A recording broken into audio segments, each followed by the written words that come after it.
I don't know if anybody told Kirby about about Beamer's comments at halftime about kicking their butts, but I'm not saying they didn't Right. because I was like, ooh, I really hope that someone tells Kirby about that. Yeah, seriously. Welcome to My God a Podcast. I'm Jim Wood. In this episode, John Powell and I review Georgia's 24-14 win over South Carolina. We talk about our experiences on Saturday and what stood out to us during the game. As always, remember to check out the newly redesigned MyGottaPodcast.com to see our latest merch. And you can follow us on social media at My Gotta Podcast. Finally, we'd love for you to check out our presenting sponsor, Oxia Time, at oxiatime.com. That's AXIATIME.com. Now, let's join the conversation in progress. John, how was your weekend?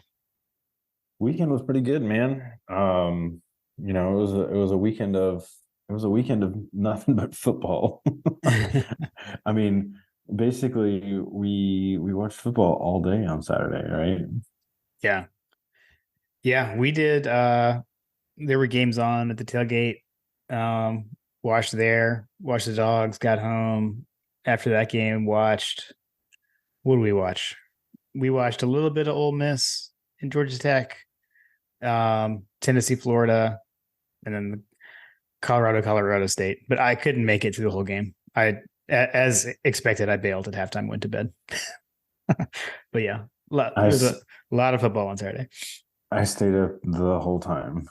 Man, I don't know how you did that. I suspected that from the text that I read when I woke up this morning that you made it through the whole thing.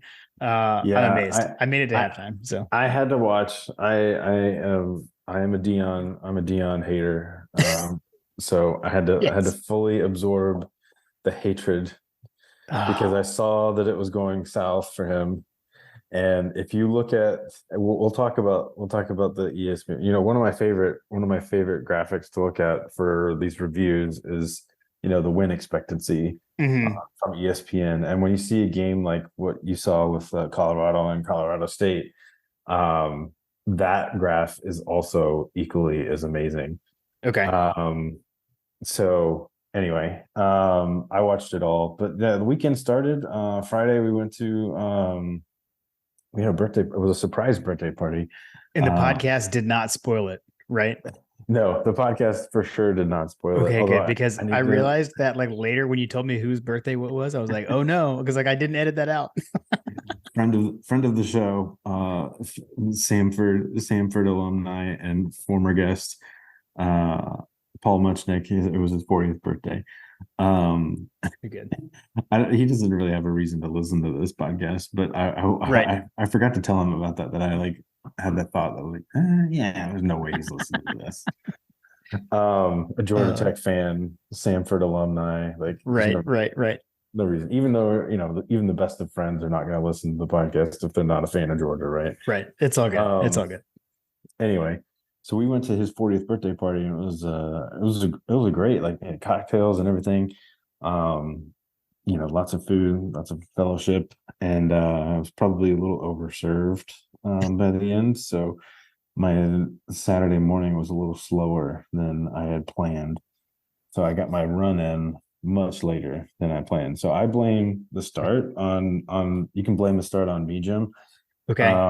because we did not come out looking super strong, and I did not come out looking super strong on Saturday. Fair Um, enough. I think I sent you. You guys were like probably already on campus and all those things by the time I woke up.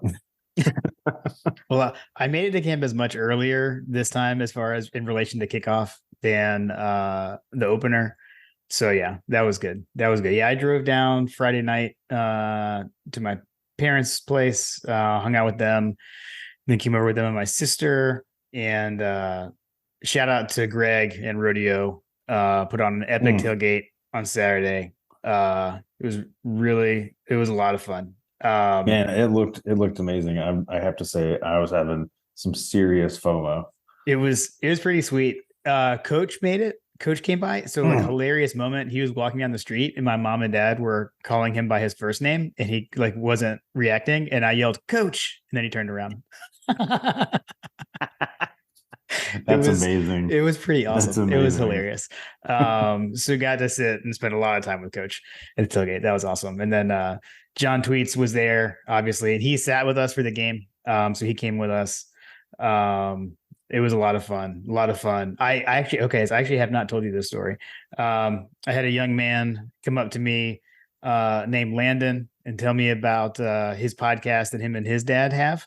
They've started a new Georgia podcast and asked if I would come on and do some picks and maybe do a guest segment with them. So Landon, I didn't forget. Like I said, you let me know when, and I'll be there. So shout out to Landon. That's awesome.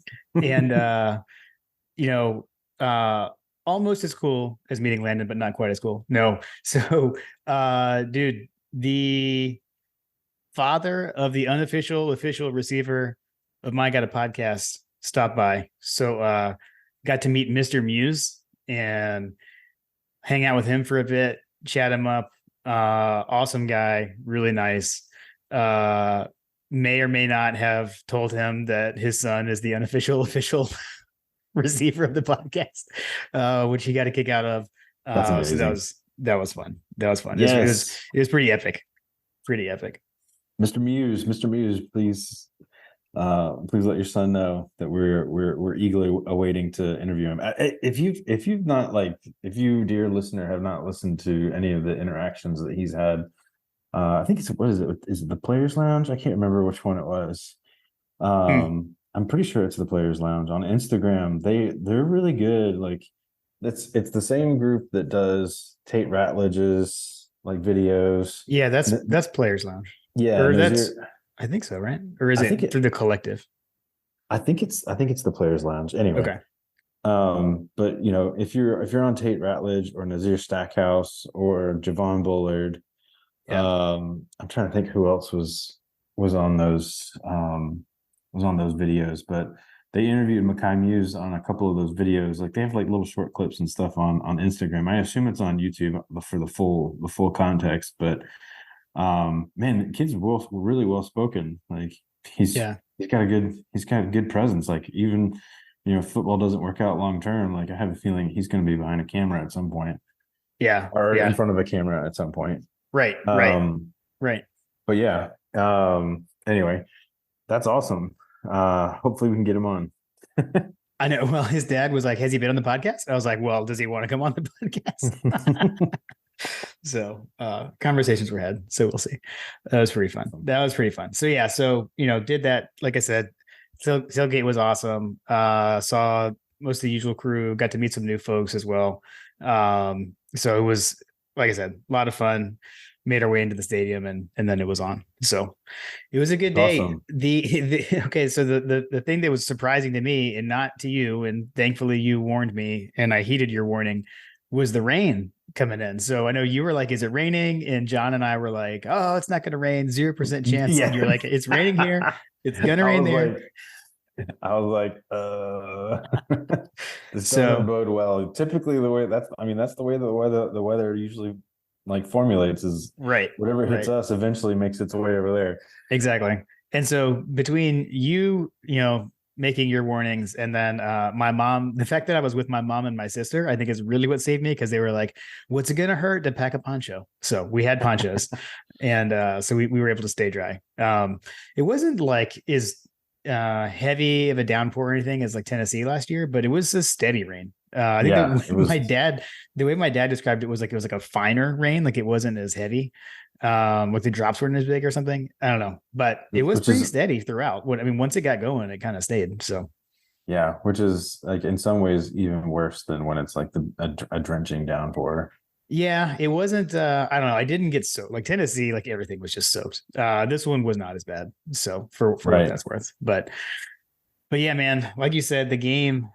I mean, like right from the jump when the opening kickoff went out of bounds. Right, it was just like right off the bat, not the way you want to start. The announcers did us no favors with that as well. Like, "Oh, this is not good." Right. So yeah, that happened, and then I mean, I think Spencer Rattler, really good. Like that guy was amazing. I know it was a tale of two halves, and we did much better with him in the second half. But that first drive, I mean, it's usually those first drives are scripted and it works to a T for them. He came out firing, was literally perfect on the drive, didn't have an incompletion, had a touchdown pass. I did I haven't rewatched the entire game, but I watched the first half today. I say I listened to the entire game. Actually, what I did on my drive home from Athens today to Charlotte was I listened to the game broadcast I streamed it. I streamed like the replay of it. At any rate, the TV copy though, they were very critical of the third down blitz on that first touchdown. I don't know if you caught that. They were, rightfully so. Yeah, it was pretty risky. So yeah, I would say that was probably one of the.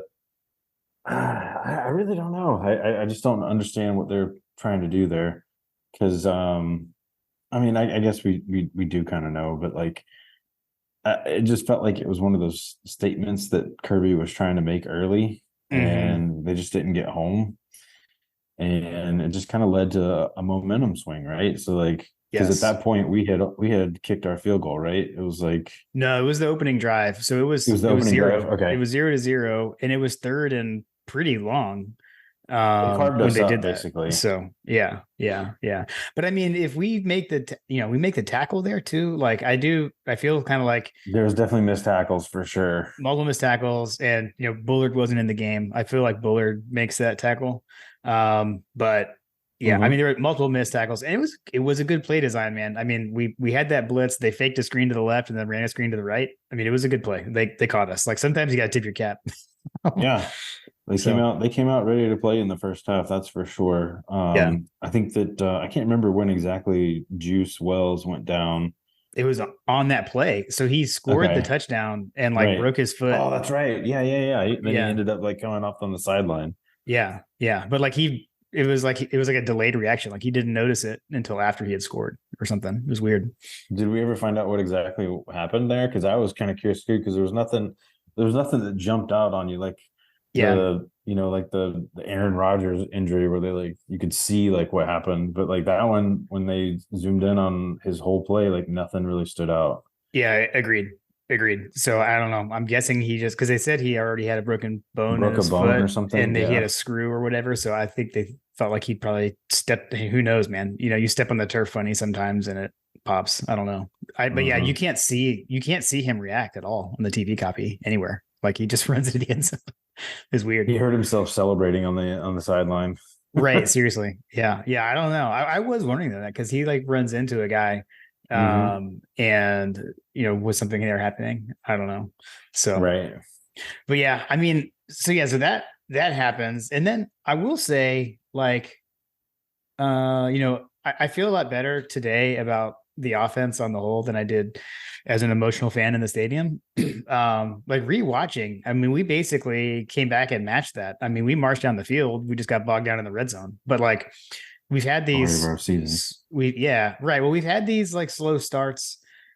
I don't know. I feel like we've had slow starts, like 3 and outs and stuff. And this definitely wasn't that. I mean, we marched down the field. There was, I can't remember if it was I think it was in the first drive. There was a busted coverage where Dylan Bell was wide open. And back, he threw to, I guess probably his first read who was open and got a first down, but could have been an easy touchdown on the first drive if Carson sees Bell streaking down the sideline. So, but yeah, bogged down the red zone and kind of a bummer there because right there you're trying to match them, and I mean at least we got points out of that first drive, but like I said, it wasn't like it was just totally ineffective offense. It was just bogged down in the red zone. Right. At some point, I mean, the theme of the day for me was the inability for us to get away from all of these like short and medium type throws. There was not a whole lot of attempts deep. Like there was a couple of times when, like at the end of halftime, right at the end of the first half, we were driving, trying to get into field goal range, or maybe even like have a shot at a touchdown, and Beck takes a sack when he should have like let the ball go. You know what I mean? Like there's a lot of like, you were frustrated with the offensive line to a point, but there were multiple plays where Beck had like ample time to make a decision, and his ability to make those decisions seems a lot slower. I posed to Graham and the guys, the X's and O guys, that I don't know how you track this. I don't even know where I would even find the data for it. But if someone out there, maybe Ross Rutledge or someone or Dog Stats can look at it. But like, one of the differences in Beck versus Stetson in terms of the quarterback play in and of itself, it feels like he's holding on to the ball substantially longer than Stetson did. Okay. And to a certain extent, I think that I think that what's happening is that it's just been because early in his career, he he made some bad decisions. Maybe he forced throws. And I guess over the next couple of years, obviously Stetson stepped in, took over the starting role, and it just kind of became ingrained in his head to not like make mistakes and not, try to overplay his hand on plays. Right. And so you're starting to see them needing to coach out the game management aspect of what he does. And it really does feel that way, because he just basically is just playing to not make a mistake and overthinking in certain cases, or just not even looking downfield because he doesn't want to mess up. Does that make sense? It does. And it's funny, right? Because people used to say that Stetson was this game manager, and we knew he wasn't. And I think eventually most people got there, right? But I mean, Stetson definitely had more of that gunslinger mentality. And I don't think Beck does. I will say, like, full disclosure, right? That was one of the things that would frustrate me about Stetson at times. Right. When we would say, like, take what the defense gives you. You got this underneath route that's there and it's going to get you first down, but you're going for the home run all the time. And so I think now we're kind of seeing what happens when you do that. Because there are chances, there are times where that guy is open deep and he's going for the shorter one. It's so weird though, because it's like I have these feelings during the game, right? And then it's like, and then you get to the end of the game and Carson Beck was 27 to 35 for 269 yards. And like no turnover worthy plays or whatever, right? Obviously no picks, no touchdown passes. We were able to get to the end zone on the ground, but that's where, like what I was saying, where I had all kinds of things going through my head walking out of the stadium last night. And then today rewatching it, I feel better. There was the two ones that were the misses to me were we already talked about the Dylan Bell. There was another play, I believe it was in the second quarter, the trick play, when we ran like an end around flea flicker type deal. You could see it on TV, but they didn't mention it. Like Roseme was actually like, he was way more open than Bowers. He I don't know, maybe he's too far down the field or something, but he was past everyone. And then Beck went to Bowers. So again, I don't know, like, is it he couldn't throw it that far? I think he can. Was it he didn't see Roseme, right? The play is just straight up designed to go to Brock, and so that's what he did. I don't know. But we did see more deep balls. Like we saw another deep ball to Ra Thomas worked. We saw one that didn't. We saw the one that got broken up in the end zone. That was a great planted ball, by the way, by the South Carolina defender. So we at least have started to see us get more vertical, which is what I felt like was missing. So that was good. But, I don't know. Like, again, it's finishing drives right now is the problem. You got 2 missed field goals, but if you're not kicking field goals, you're not missing them, right? Let's get in the end zone. I have a feeling that when we look back on the season as a whole, you look at players playing themselves into form. You hear about that term form in soccer, right? Like you have these guys that come in the middle of the season. They are new to the program. Maybe they're injured. I give you, for instance, Manchester United just signed a player that British Bulldog and I have been super excited about, but he's been hurt. Well, he's got to play up into form. And Ra Thomas, not that he's been hurt, but he's been hindered. He hindered himself. He missed some practice time. He's been in the doghouse, blah, blah, blah. But I have a feeling that when we look back on the season, we're going to look at this game as the spark that ignited Ra Thomas.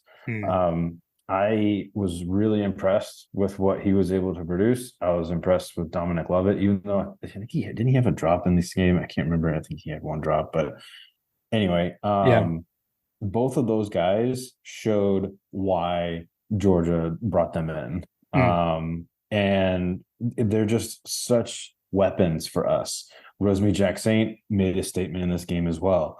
yeah, Our this was a coming out party for the wide receiver core, in my opinion, even though it may not have felt like it, watching or in the stadium or whatever.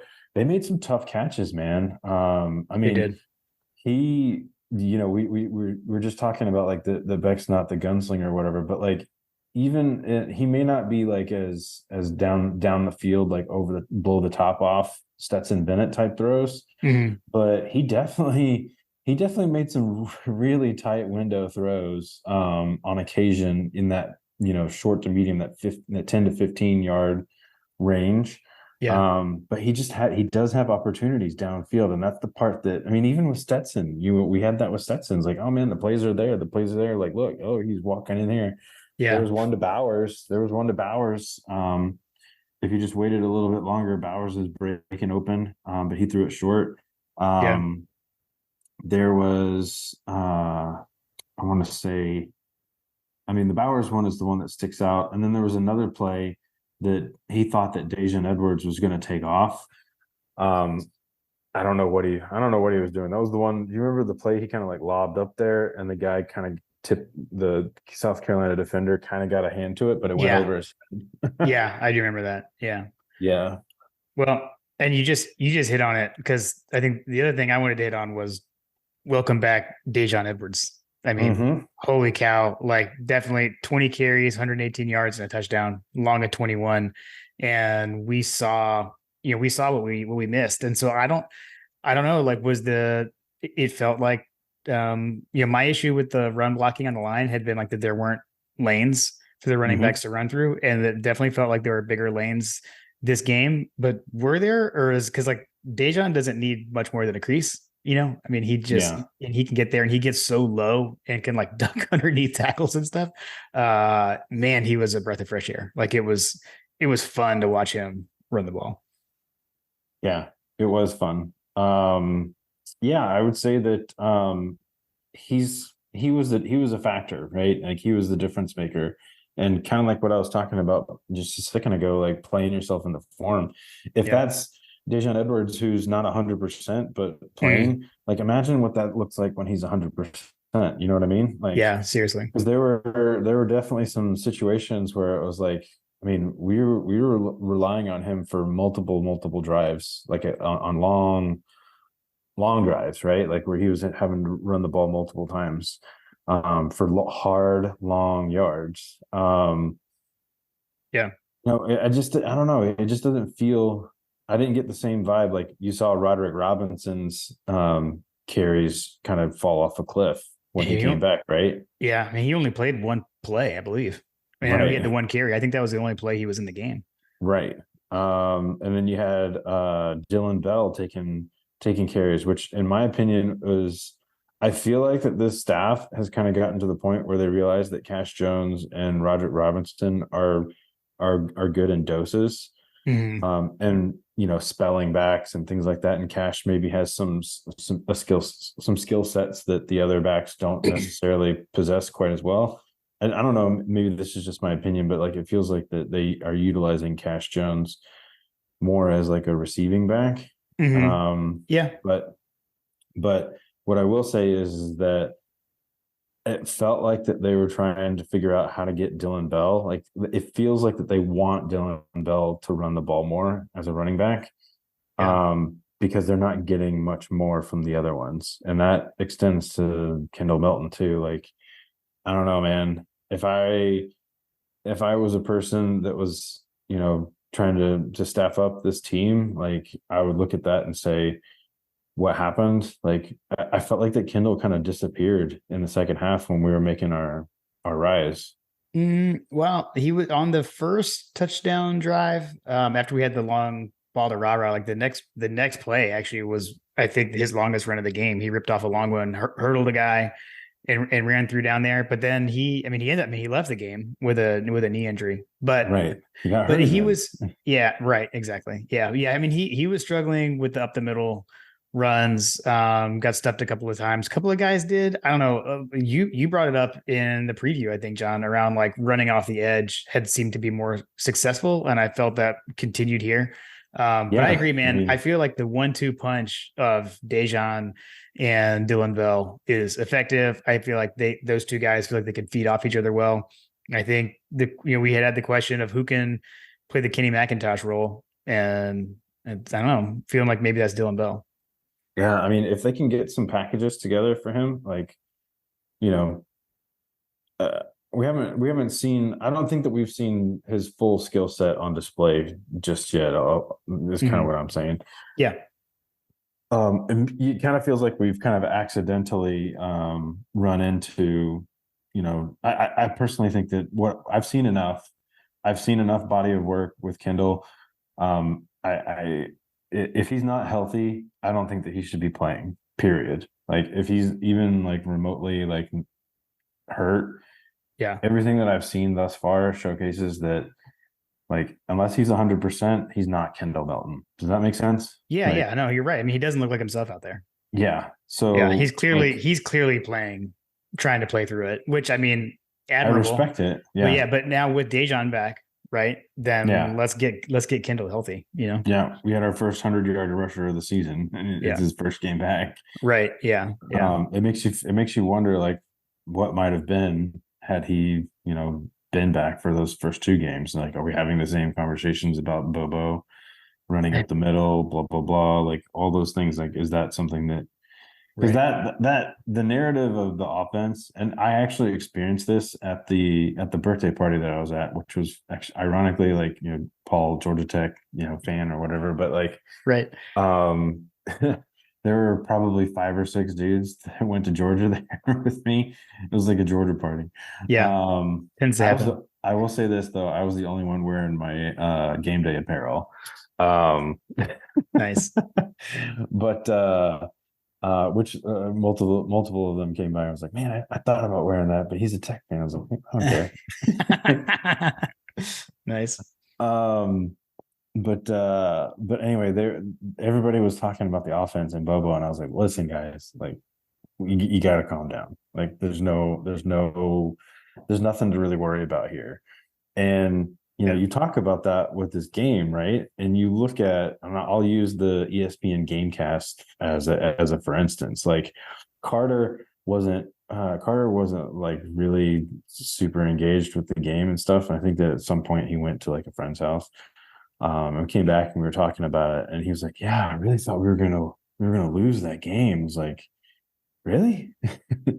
I mean, I never really felt that. Like I was frustrated. I feel like I was more frustrated than I was like worried. Because Totally. like we said, Munsoning is dead, right? Yep. But you look at that win probability, and at its worst, it was basically a toss-up with South Carolina having like a 58, 59%, 62% chance of winning the game when they went up 14-3. Yeah. And from there, it was all downhill. Like basically, as soon as UGA scored another touchdown, when we put it to 14-10, in what was it in the third quarter? 11 minutes left in the third quarter. It immediately swung to 78% Georgia, and it just went up from there. Yeah. I believe that like what I take away from that is that you know Kirby Smart came out and basically said they're going to do it moment by moment, right? Yes. Yeah. Yeah. And he didn't seem worried at all. As frustrated as I was in the first half, I mean, he was definitely not like happy, Yeah. but like he didn't seem bothered at all. Mm-mm. No, I agree. And I didn't have that sound bite with me in the stadium. But I saw it today when I rewatched it. I totally agree. And I'll say I was never worried either. I mean, this was nowhere near like on the level of the Missouri game last year. No, no, You know, nowhere near. it was nothing like that. Even in general, like around us, although I don't know, I guess I had my poncho like hoodie on. But it didn't, even the vibe in the stadium wasn't as bad as maybe you would think, at least to me, and the folks around me. Although I also had John Tweets sitting next to me, and he was very level-headed, so I think that helped me too. So I was sitting between John and my sister, and so we were very positive people. That's funny. So, but yeah, man, I mean, like we went, it was halftime. It was frustrating. You're like, what the heck? Especially when the first half ended on a sack. Like you were saying, like we're trying to get points. Yeah, dude. You're trying to get that 2-for-1, ends in a sack, and it's just kind of like, whatever. I'm gonna go get my Chick-fil-A sandwich, and then come back, and then it was fine. We came back. It was like they flipped a switch. I mean, marched down, scored 3 and out, scored again, game over. So I think the biggest telling statement was I think it was it after halftime, or I can't remember when they were interviewing him, talking about like the sideline reporter was talking to him about like what he said to Carson Beck. And I was sitting here thinking like maybe it was going to be one of those like Kirby rage stroke situations. Yeah, but like he just walked over to him and basically said, "Hey, we get the ball, let's go get it." Yeah, like yep. Exactly. Like he's just so nonchalant, and I don't know if that's just like he's just so dialed in that, or is it that he just knows how to manage his personnel? Because I don't feel like that Carson Beck is the type of person that's going to respond to the rage strokes. Right. Yeah. Maybe Stetson was, because he definitely stroked out on Stetson several times. Yes. But I haven't seen him stroke out on Beck yet. No. But yeah, either way, it's just like we have the best head coach in the country, and by and large, what we've seen happening at Alabama with the greatest head coach in history or whatever, without Kirby Smart, hasn't been able to really keep it together, for lack of a better description. Yeah. It almost feels like Kirby was the glue that's holding everything together, and really is with this team. Like the guy is just so dialed in with his program. It's ridiculous. Yeah. No. Agreed. All right, why don't we pause briefly to remind everyone that season 4 of My God, a Podcast is presented by Oxia Time. So Oxia Time is a custom watch company. They make automatic Swiss watches, and you've got to check out their 2021 and 2022 Georgia National Championship watch collection. So you can go head over to oxiatime.com. That's AXIATIME.com. Reminder that a portion of the proceeds from every Georgia watch sold go towards Bulldogs battling breast cancer. And then also you can use the code MyGottaPodcast at checkout to get a custom presentation box. So shout out to John. Thanks again to all the folks over at Oxia Time. Yes. All right. So the defense is still just doing like Georgia defense things. So, other than that first drive, again, the scripted drive, we had the blitz. We did see the sacks start to come. We had the question, who would get the first sack? It was your guy, Nazir Stackhouse. He had the first sack in the game. So it was good to see that. And then again, the secondary still amazing. I'll feel a lot better when Bullard's back, but Starks still just is everywhere. And man, it's fun to see a fully healthy Tyke Smith. We're seeing the guy that we thought we were going to get when he first transferred, and hasn't been able to do that due to injury. And he's balling out now. Yeah, I agree. Couple things on the defense. So if there were things that I was worried about during the game, like watching Rattler like pick apart the defense in the first half was definitely up there amongst some of the more frustrating moments. But what I will say is that guy Leggett, is that his name? I believe so. Yeah. That guy is a problem. Sorry, Carter, but that guy is an absolute unit. It just seems like lately the tendency of going towards a guy that can run, that can run a ridiculously fast 40 time for being such a large person. The guy's like 6'6", 2 something. He's like a Darnell Washington type guy out there, but he's running super fast. I think at one point he was returning kicks.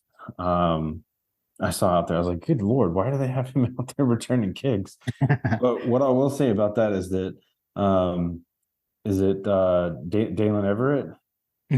Yeah. He was getting manhandled by Leggett early. And one of the things that I feel like that they switched up was like they basically tried to not have him matched up with Leggett moving forward, and they actually had um Kamari Lassiter on him. Okay. And I thought that Lassiter did a phenomenal job on him. There was a couple of like pass breakups that he had on him. I think one he actually like jumped the route. Um, but yeah, like just some of the little jockeying things, normal things that go along. You have your game plan, and then you just kind of pivot and move things around, realize where your matchups are lacking on the day, and then you kind of figure it out. And this Georgia defense, you just kind of believe that they're always going to figure something out as the game progresses, and the second half kind of speaks for itself. Yeah. I think that at one point, the middle of the second half, ESPN flashed up a stat that was kind of like the story of the game, the yards per play stat. I think at one point, like in the first half, South Carolina had like, I think it was like 6.6 or 6.7 yards per play. And then in the middle of the second half, when basically the route was on, or that Georgia kind of had taken possession of the game, basically, I think their yards per play was like 3.3 or something like that. And that was felt in the stadium. Yeah. I don't know if anybody told Kirby about about Beamer's comments at halftime about kicking their butts, but I'm not saying they didn't, Right. because I was like, ooh, I really hope that someone tells Kirby about that. Yeah, seriously. I didn't know about that until today Yeah, when I was right. rewatching it, and I was like, "Oh my gosh! Like, did he really say that?" Mm-hmm. So yeah, I don't know, like with their offense, so for the two touchdown drives, right? So you had like we said, the scripted opening drive for a touchdown, and then they didn't score again until the drive that they scored on, the second scoring drive in the first half, it came off of that missed field goal. So it's like Georgia drives down, is in good position.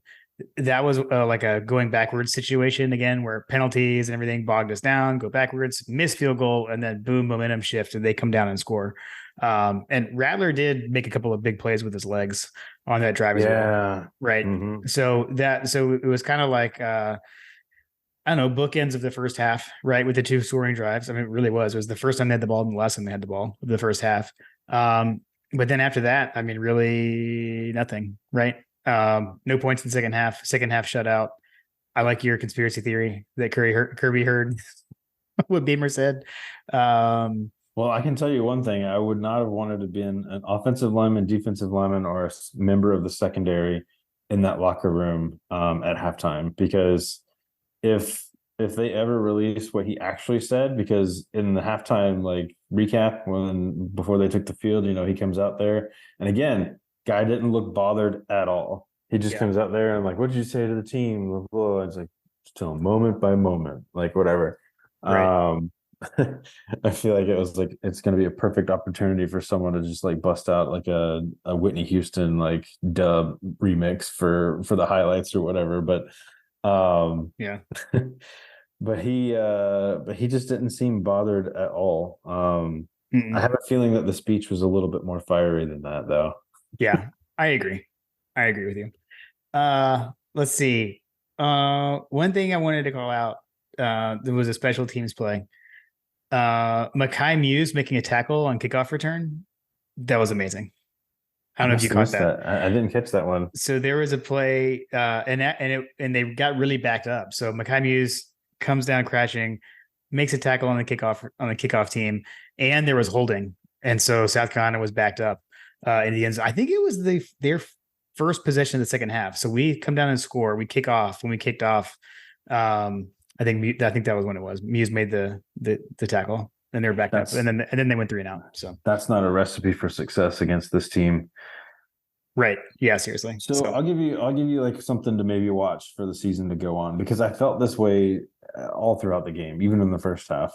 mhm. So did you by chance feel like that, you know, we were getting carved up, right? Like they were having success all day long. It felt like it was like what's going on? Like I don't understand how they're having so much success throwing the ball on us. Like, yeah, Rattler's a experienced quarterback, blah blah blah. But Mhm. like at one point I was like, maybe I should be worried about the secondary.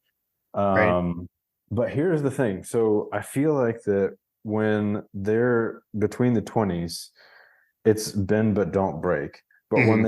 when they get into the red zone is when we kick things up to a whole other gear. So like it Yeah. almost feels like that we're okay like giving up yards and giving up plays, but when they get down to the, you know, into scoring territory, they're looking to either like shut it down or get you into field goal position.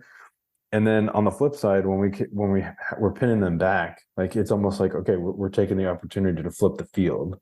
Mhm. I don't know. I felt like that it was like two different teams, right? Like so they get into the red zone or they get into the between the 35 or whatever, and it's like, wait, where was this defense? Like, why Yeah. couldn't we do that before they got down here? Like, you know what Yeah. I mean? Right. And you never know like what the strategy is for the game, right? Because we definitely could have been like, keep it in front of you because we didn't give up a long touchdown pass, Right. a long one. Like even their longer passes were still we're running Contained. the yeah, exactly. And there's somebody behind them and we're like running them out of the, off the sideline, stuff like that. So yeah, Right. I mean, yeah, no, I don't disagree with that. I mean, the first half was filled with frustration for sure. Like on both sides of the ball. I'm not going to repeat, the things that I said. Irrational in the game fan. But I don't know, man. Yeah, the second half, it was. I mean, it was a tale of two halves, right? I mean, Right. second half again. Rattler got some yards, but everything in the second half was empty. I mean, he had what, like 6 completions in the second half. I mean, it Yeah. dipped way down. It felt like that they started bringing more, or at least we started like getting maybe more exotic. Because I think at one point they talked about Michael Williams ran from the right side of the line all the way around to the left side to Yeah, get to Rattler. You know, it just seemed like that we just had more success getting to him, and and that actually speaks to like one of the things that I was noticing as the game wore on was that, you know, you look at how this team was able to jump out on Georgia, right? And it's like, okay, all of a sudden we took some on the broadcast, they were talking about this team needed to take some body blows to see like what they were made of, basically. And Georgia yeah, took multiple body blows here and yep, still kept punching or kept chopping, if you will. Um, nice. but I think that like this game is just an underscore to the entirety of the SEC that our depth is such that we can overcome a lot of what a team could potentially throw at us. There are a couple of positions I don't necessarily agree with that we could take just about everything, but like it is what it is. Um, like if, you know, God forbid, Jim, knock on your wood, like, you know, Beck goes down or something like that. Like, I don't know. I don't know what that looks like behind, but we've shown at the running back position, you know, Dejon Edwards got hurt. We had multiple guys step up and, you know, spell the time. Right. Wide receiver, Lad McConkey hasn't played. Our number one wide receiver hasn't played. Hey, note to self, like missing number one wide receiver in the rain, you can actually have success in Athens as the number one team in the country. Yep.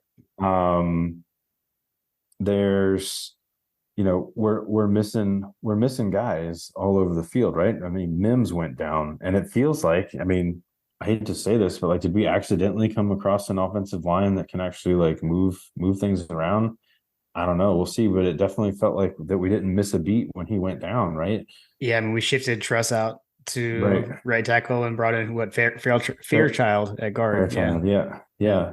And like it felt like that we were taking the game over. But like you look across the line at South Carolina, like there was multiple times where like the body language of their offensive line and their linemen was just like basically what Kirby wants. They want him to quit, right? yeah, yeah, Um, and our ability to throw depth at a problem is unparalleled in really maybe I don't know, like maybe Ohio State. Like I don't know that there's a team in the country that can really throw the depth that we have at every position throughout the game. Right. Yeah. No, I mean, with the way the schedule started, we hadn't really been able to have a moment like this. And, you wonder what a team's going to do the first time they get punched in the mouth. And that happened yesterday. And we saw how they responded in the second half. So I think it said a lot about the team. I know that's what Kirby said as well. So, um, What was the vibe in the stadium overall? Because that was the talk coming in, right? Like that was like one of the things that was um I don't know if the controversy is the right way, but it was a lead going into the game was that our atmosphere was subpar. I oh, saw I saw multiple false starts. yeah, it it was loud, man. It was loud. It was what you expect Sanford Stadium to be for a 3:30 kickoff. And I mean, I would say it was loud throughout. And then in the second half, I think it got taken up a notch, at least early, right before we pulled away. Um, it got even louder. I was going back through my texts, and I was texting Kim a couple of times during the game, just being like, "Oh my gosh, it was so loud on that third down." Like it was pretty loud. So I feel like the fans delivered. I don't know. There's something about when it rains in Sanford Stadium, it gets louder. I don't know. Like that happened last year against Tennessee, and it happened again yesterday. So I guess you figure you're already there, so you might as well make a big deal about it. exactly. Maybe the rain helps reverberate everything. Right. Yeah. Seriously. Yeah. I don't know. I don't know what it is. All right. Two things that are kind of random I wanted to hit on. One, I mentioned that I listened to the radio broadcast on my way home today. And I started to say this earlier, but then I kind of forgot. You were talking about Leggett. Mhm. And here's a play where he got tackled I don't know, hard. And Scott Howard said Leggett got clobbered. So I Golly. got I gotta find that soundbite to share it with you.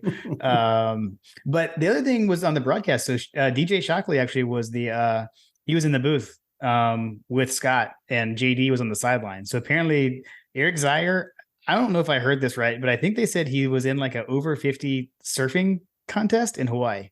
I think, What? yeah, I'm not sure I totally got that right, but they talked about it in the post game. They said he was in Hawaii, so that's the way I heard it. I don't know, maybe I heard it wrong, but that was kind of crazy. So you can only get this kind of intel on My God podcast. Was that a joke? Were they like making fun of him or something? I don't think so. I don't know. Yeah, we'll have to find out. The other thing was just not even really about this game, but about our schedule. And just looking across college football this weekend, there's a lot of craziness going on. There are now 5 undefeated teams remaining in the SEC, including Georgia, and the other 4 are all on Georgia's remaining schedule. So that's Missouri, Kentucky, Ole Miss, and Auburn. So for all the talk of how easy Georgia's schedule was going to be this season, we've got, it's looking a little tougher. And I don't know if you look across right now, like I said, every undefeated team is on our schedule. So thought that was interesting. Right. Yeah, it does look like he was there for a surfing championship. Sorry, I was like totally googling. Like I love this it. was engrossing for me. Yeah. Yeah, Yeah. it looks like that he was at some sort of surfing championship. Yeah, Yeah. weird. I heard it right. I heard it right. You did. Um, Well, again, like if you're frustrated and stuff, at least we're not like Tennessee. Although, they couldn't give Florida, they couldn't make there be 2 L's in Florida. Um, we had talked about that it had been a long time since they won. I didn't realize how long it was, and I've already forgotten again. But it was like 2003 or 2005 or something like that. This is the last time Tennessee won in the Swamp. yeah, I Um, think it was 2003. Because basically the next time that they play, it'll be like, last time they won, they could basically buy a drink. They're at drinking age. right, right, And then it'll be like the 1980 thing for them, right? Like, yeah, yeah. So I don't know, man. um, Craziness with all the craziness that you've seen. You saw that. I mean, Alabama struggling against South Florida. I don't know. A 10-point conference win isn't so bad. Yeah, seriously, like on a weekend where nobody looked like that they wanted to win at all, especially like across the country. The only team so far that has like looked like that they want to win this whole thing is Washington, which is just still mind-boggling to me. Hey, remember in the season preview episode when I said Washington, you were like, "What?"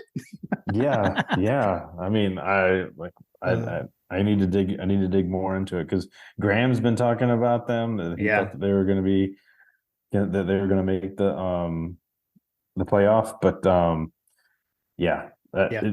they're playing lights out. That's for sure. I don't know who's on their schedule, or have we moved on to the other things Yeah, that's fine. I think so. before we wrapped up Yeah, that sounds right. the CAX as Oh, eh, coach. I was gonna say, yeah, we need to we need to not forget that. So, What are we not we're not forgetting? oh, the over unders update. So, update on the over unders for coaches over unders. We managed to, and I'm sure everyone listening realized it. You realized it. I think I was the only one who was an idiot and didn't realize it. That we made the exact same picks on the last episode. So we both went 4-4. We were over on the offensive picks, which is hilarious. So we're still Hilarious. still tied on the season, but it was raining. If it wasn't raining, our offensive picks would have been way better. It was we were raining, and like here's the thing, like people will also probably be like, oh yeah, if Wells hadn't gone down, like oh you like Oh, I I just want know. to put on note that UGA has been missing their top wide receiver the entire season. It was funny. Like the announcers started going in on that actually when he got hurt, and I was like, a day later, rewatching it, and I was getting frustrated, and I was like, okay, I need to stop. I was frustrated. It's pretty funny, even though we like them. It was frustrating. Um, Yeah. I guess before we finally wrap, I did want to say I got delivered a new hat to the tailgate, and I got my dad was wearing his better never rest hat, and got some questions Ooh. about that. So just a reminder, go check out the new website, the newly redesigned mygodapodcast.com, and you can go to mygodapodcast.com/store to see our latest merch. And thanks again to Working Web Media for helping us get that set up. And again, you can always go to workingwebmedia.com/dogs. If you got a small business, need help with your website or just your online presence in general. So Yes. final thoughts, JP, final thoughts. We can go Uh, anywhere. We can go anywhere around whatever. all right, so let's just go all over the country, right? So like we talked about lots of football. So we just talked about Washington. Let's wrap a bow around the Washington conversation. Mm-hmm. So Washington has been lighting it up against noted powerhouses Boise State, Tulsa, and Michigan State, who's missing their Mel Tucker, Right. who's currently going through their own situation, right? Right. They've been putting up all these points. They next have Cal. I'm sure that things are not going to change there. They have Arizona. But to end the season, we talk about like October and November being like where, pretenders, go away or Mhm. whatever. Yeah. They will finish the season in October. They play Oregon. Then in November they play USC. They play Utah. They Mm. play Oregon State, and they play Washington State. They have won 5. They have 5 games against currently ranked top 25 opponents to end the season. Yeah. Who knew? So Like we're the gonna Pac. find out. We're gonna find out about Washington. Yeah. I mean, the Pac-12 is like killing it, which is weird for a conference that's like not going to exist anymore. Mm-hmm. I don't know. I guess they're going out with a bang or something. Yeah, going down, seriously. going down in the blaze of glory. Yeah. Yeah. Um, it's interesting because Oregon seems to be the bellwether game for a number of teams. So, Mhm. like I said, Oregon plays Washington here coming up October 14th. Definitely going to be watching that game because Oregon has equally looked just as good as And, anybody in the country. I feel like and too. they play Colorado this week, right? Correct. Yeah. So that's a great segue. Thank you, Jim. Sorry. Um, so Oregon is going to be playing Colorado, and there's a lot of hype going around Colorado. I am on the record as being like a huge questioner of the Dion experience out here. the math doesn't make sense to me, but hey, hats off to them. They figured out a way to win, and storm the field somehow as a massive as a massive favorite in that game. Yeah, they were like a Um, 20 something point favorite. correct. So Colorado State. All right. So here's the thing. So that game should have been an absolute blowout. The Colorado State left, I mean, had to have been close to 30 points on the field because of either miscues or misplays, just penalties, wiping things out. They kicked a field goal and ended up getting a penalty, which extended their drive even further so they could put a touchdown. They promptly threw a pick Pick six. six. That sequence was insane. There was multiple, like, I mean, they had, I don't even know what it was. I think at halftime, it was like 8 penalties for like 88 yards. Like, and it only got worse from there. So, like, I don't know. Their coach apparently did a lot of film study before the game and stuff, but like, I don't know. I guess they forgot how to play football from a penalty standpoint. They took out Travis Hunter. I don't even know what the prognosis is on that. But He what I came. will I thought he came back in. I thought I saw him at. No, he came back in, but then he Okay. ended up going to the hospital. Oh, I didn't say. Oh, I missed that. This is what happened Correct. when I went to bed. Okay. Yes. I was up. I actually watched the post game interview because again, I kind of agree with Colorado State's coach that there's like a certain I don't know. Shadur Sanders did the post game interview on the field, and I know that it was like an fu to them, Mhm. but he was wearing the Dion shades for the post game interview, Okay.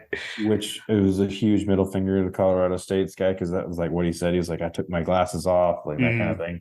Right. Which the broadcast crew did a really like over the top job at trying to like downplay that was an insult at Dion, but it absolutely was. Oh yeah. Totally. Yeah, it totally was. It totally was. Yeah, I thought that was weird when they were trying to say that. Yeah, it was really weird. But anyway, there was definitely some dirty play going on there. But anyway, he gave the interview at the end. He was talking about how he was like super concerned about his brother Travis Hunter, who went to the hospital. Got it. So Okay. I Yeah, I don't missed know. that I part. don't know what happened, but Yeah, that play was when kind of he went out that of the was ridiculous. game, what I will say is that when Travis Hunter went out of the game, things really changed. Gotcha. If he's not able to go against Oregon or the rest of the way, like I have a feeling things are going to drop off pretty sharply for Colorado. But Yeah.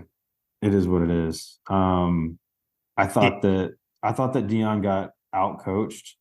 I think that the lack of discipline on the Colorado State side in terms of the coaching thing is probably what ended up costing them the most. But like the plays were there, like they had all the opportunity in the world, and even at the end, like the guy, Colorado State had an opportunity to kind of run the ball and ice the game, but they ended up punting it back to him, and that ended up being like a total Mark Richt. Like what was it? What was that bowl game where we punted it back and they came back, and was it against Michigan State? I think it was.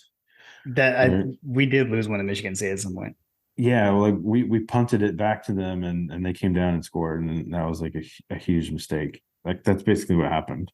I don't know. All I know is that as someone who grew up watching Dion play for Falcons as a kid, seeing Dion's son get a pick six, and then hug his dad on the sideline was cool. And then also just like the That smack was talk really between cool. the two teams. Again, like what we were talking about is like I know when we were texting, it was like it was fun to see. It's fun to see these guys like that hate each other in this rivalry doing these things like Georgia Tech used to be. Right. And you've got the Colorado State guys all doing like the Dion high step on their way into the end zone and then doing the Dion dance to celebrate to rub it in. Yes. I don't know. I loved every minute of it. I thought that was awesome. I agree. It was a Yeah. fun game to watch. And Yeah. it It was was fun. fun because not only was it regional, Yeah. which I Exactly. texted you guys about, like it had meaning to a local community is what I mean by Yes. that regional Yeah. factor. Yeah. For sure. And it had all of the passions that college football that makes college football special. So like, hats off to ESPN for picking to go to that game. Yeah. Because that was a recipe for everything that's good about college football. Now, the hype train, like they had, I mean, The Rock was a huge factor, a huge like personality that was there at the game, which is great. Like I like The Rock, but like, dude, you went to Miami. Like Yeah, I was so confused by that. you haven't been hyping up. You haven't been hyping up Miami ever. Like, That come was on, our dude. conversation at the tailgate. Was like, why was The Rock on? Why was he on game day? Like, why was he there? I don't know. All right, man. I know the only other thing I noticed around the country was you had talked about you thought Missouri was going to have a good year, and they eked out with a 61-yard field goal to beat Kansas State to stay undefeated. So Missouri living up to your preseason expectations, John. Yes. Also, incidentally, a neighbor in the neighborhood is a K-State alum, and I haven't checked in on him. Nice, nice. I did run into him on Saturday. Carter had baseball practice on Saturday. That was where the rain, like we showed up to baseball practice and the bottom dropped at baseball practice. That's when I was literally in the car while Carter was practicing in the rain, texting you guys like, is it raining there? Right, right. Because this is not good. I do not want to find out how Carson Beck handles a wet ball or how big his hands are in the Exactly. rain today. Exactly. I don't know what it is with South Carolina and the rain, man. I feel like wasn't it 2019 where we had the rain game too that we ended up losing? 2019 was the one. I can't remember. I No, feel like it 2019. was Yeah, the 2019 we lost, but that wasn't rain. But there have been wasn't rain. several. It's usually there. Usually when we're there, there's been multiple like weather delays. One year it was delayed by a day. Remember we played a game on Sunday because of a hurricane.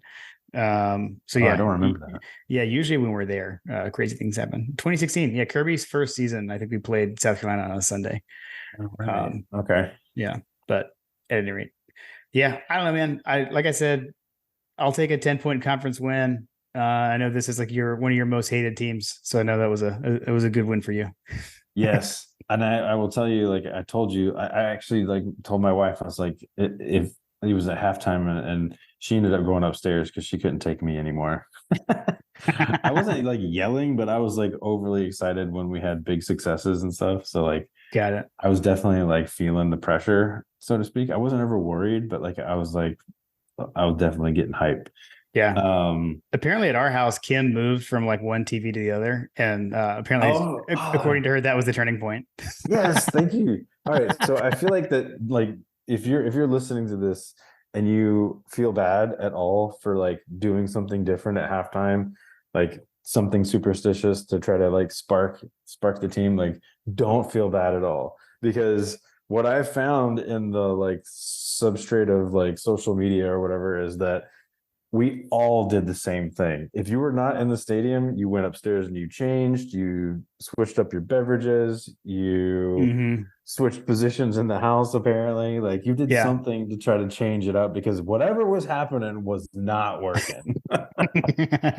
And I had a complete wardrobe change too. I forgot to tell you, I forgot to mention that. I know I told you that, but like Yeah. Yeah. uh I wore a shirt that I haven't worn all season, and I don't know that I'm going to go back to it, to be perfectly honest with you. But I went back to the shirt that I wore last week, so There you go. it was the spark that led us to victory. Nice. Nice. I love it. I love it. Well done. Well done. It feels good to make an impact on the game like that. It does, yeah. You're like, see, Too good. wife always makes fun of me for that stuff, but like, hey, it worked. Awesome. Cool. All right. Well, still undefeated, still number one. Polls are out, still number one. That didn't change. So I don't know. Start off on the right foot in the SEC, and on to the next one. We'll be back soon to preview UAB. Yes, the Blazers fighting the fighting Blazers. Fighting Trent Dilfers. The Trent Dilfers. Oh, that's what it was. Yeah. Was that who was talking about that? I can't remember where I got that one. Who said the fighting Trent Dilfers? Yes. I don't know. Did Will say that? I don't know. Maybe Will said that. I think it was Will. Yeah. Wait, shout out Waiting since last Saturday. Nice. Cool. All right, man. Well, that was a fun one. And I'll talk to you I guess tomorrow to preview UAB. We're gonna preview it tomorrow. Send in your questions. I know you're gonna hit him with the tweet. Absolutely. Awesome. Go dogs. Go dogs.